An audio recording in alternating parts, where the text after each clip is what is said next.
It seems to me your Harper would have little hope of survival and even less chance for success.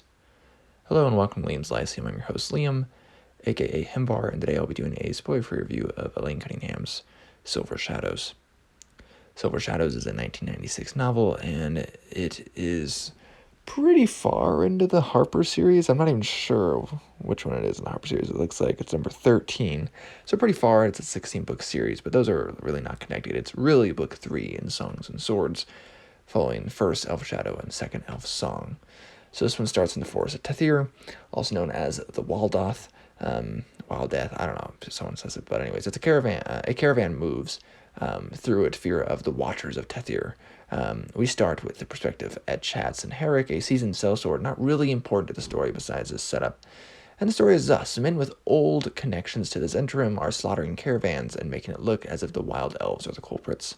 We then meet Laurel, Orens, and Silverhand going from Blackstaff Tower to Evermeet to catch up with the Queen Amlaruel. They discuss the Harpers and hope to find a means to forge peace between the humans and the elves of Tethir. The year is 1364 DR, and Tethir has been in the middle of a civil war since 1347 DR, so it's kind of dragging out a little bit. This hope is tied in the form of an ambassador to the Wood Elves, Erilyn Moonblade. She's not really trained as an ambassador. She doesn't, it's kind of an odd choice. Anyways, Zasaspur is introduced, a grand city on the south side of Tethir, having some good and bad qualities you'd find in nearby Kalimshan, or any city really.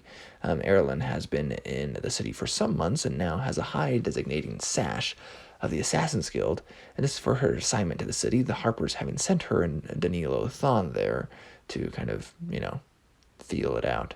We also get new characters like Foxfire of the Wood Elf tribe called El Manessa, and Velar and Bunlap, human ne'er-do-wells, Timkersdam, a disgraced alchemist from Lanton. And this matter is a companion of sorts moving along. Erland does, since he had to leave Cormyr. For someone who seems to spend a decent amount of time in the Forest Kingdom, I haven't read a single adventure of hers there. Anyhow, there's also Hasheth, son of the Pasha, that acts as informant to the Harpers. He's the child of one of the harem girls, and is not exactly close to inheriting his father's throne of the city, particularly since his father seems to be at the end of his reign, but he's got several other people before this Hasheth. And Ferret is an assassin of unknown aims, but she doesn't seem to like Erilyn. Besides the Elmanessa, there are the Soldusk Elves and the mysterious Lethari, and of course the Silver Shadows, for which the book is named.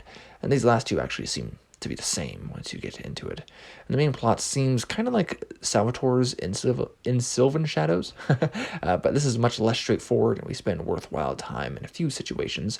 For one, we get to know more about Erilyn's family and her Moonblade, and also the Knights of the Shield come into play. Remember Lucia Theon from the previous book. The odd thing about this one is the absence of Danilo. He hardly appears, even though he's around. The story is even more focused on Erilyn than the first one is, and, much more than the second one is. So that's kind of refreshing. The story is definitely one of identity, though, battling between elven and human, and the natures of Erilyn in particular. Deals with the prejudice and racism and stubbornness, and it's dark, and the word eldritch is actually used a notable amount, which I kind of found surprising. But it's fine, and I feel like it works well here, and it has some good quality D&D content. Here are a couple of quotes from the book that just stood out to me. Intrigue was always in fashion, and so the going price for an assassin's service was high. So, however, was the price on an assassin's life. Erilyn Moonblade walked lightly down the narrow back alley street that led to the women's guild house, making no more sound than the narrow shadows she cast. She was a broadsword with short of 6 feet tall, with raven dark hair that hung in careless waves about her shoulders, and eyes of an unusual dark blue flecked with bits of gold. Beautiful eyes that might have inspired bardic odes, had they not been so wary and forbidding. Pale as moonlight and alert as a stalking cat, Erilyn had about her a tense, watchful air, and the too thin, too taunt look of one who seldom paused for either food or sleep.